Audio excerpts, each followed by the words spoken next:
अक्कलकोटमध्ये एकदा एक तरुण भक्त राहत होता. तो रोज स्वामी समर्थांच्या दर्शनाला येत असे, पण त्याच्या मनात नेहमी अस्वस्थता असे. कामात अडथळे, घरात तणाव आणि मनाला शांती मिळत नव्हती. एके दिवशी तो स्वामी समर्थांच्या चरणी बसून म्हणाला, स्वामी, मी तुमचा भक्त आहे, पण माझं जीवन सुखी का होत नाही? स्वामी समर्थांनी त्याच्याकडे प्रेमाने पाहिले आणि हळूच म्हणाले, बाळा, भक्ती फक्त नावापुरती नको, ती आचरणात यायला हवी. तो तरुण गोंधळला. स्वामी, मी रोज तुमचं नाव घेतो, ध्यान करतो, मग अजून काय कमी आहे?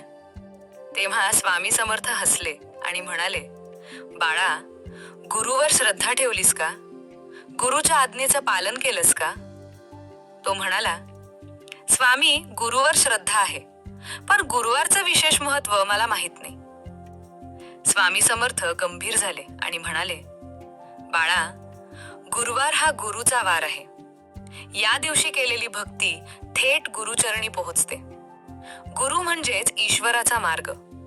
गुरुशिवाय जीवन अंधारातच राहते. स्वामी पुढे म्हणाले, गुरुवारी मन, वाणी आणि स्पिरिच्युअल शुद्ध ठेव. शक्य असेल तर उपवास कर, नाही जमलं तर सात्विक आहार घे. गुरुचं स्मरण कर, एखाद्या गरजूला मदत कर. तो तरुण विचारात पडला. स्वामी, एवढं केल्याने माझं जीवन बदलेल का? स्वामी समर्थांनी त्याच्या डोक्यावर हात ठेवत सांगितले, बाळा, श्रद्धा असेल तर नक्की बदलेल. गुरुवर विश्वास ठेवणारा कधीही एकटा नसतो. त्या दिवसापासून तो तरुण प्रत्येक गुरुवारी स्वामी समर्थांचं मनोभावे स्मरण करू लागला. गुरुवारचा उपवास, गुरुमंत्राचा जप आणि गरजूंना मदत हे त्याचं नियमित व्रत झालं.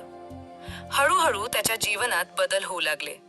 मन शांत झालं, कामात यश मिळू लागलं आणि घरात सुख समाधान नांदू लागलं. काही महिन्यांनी तो पुन्हा स्वामी समर्थांच्या दर्शनाला आला. डोळ्यात आनंदाश्रू होते. तो म्हणाला, स्वामी, तुम्ही खरं सांगितलं. गुरुवार आणि गुरुभक्तीने माझं जीवन बदललं. स्वामी समर्थ हसले आणि शेवटचं वाक्य म्हणाले, बाळा, गुरुवर श्रद्धा ठेवलीस तर आयुष्याचा प्रत्येक दिवस गुरुवारच असतो. त्यामुळे कायम लक्षात ठेवा बाळांनो, अशक्य ही शक्य करतील स्वामी. श्री स्वामी समर्थ.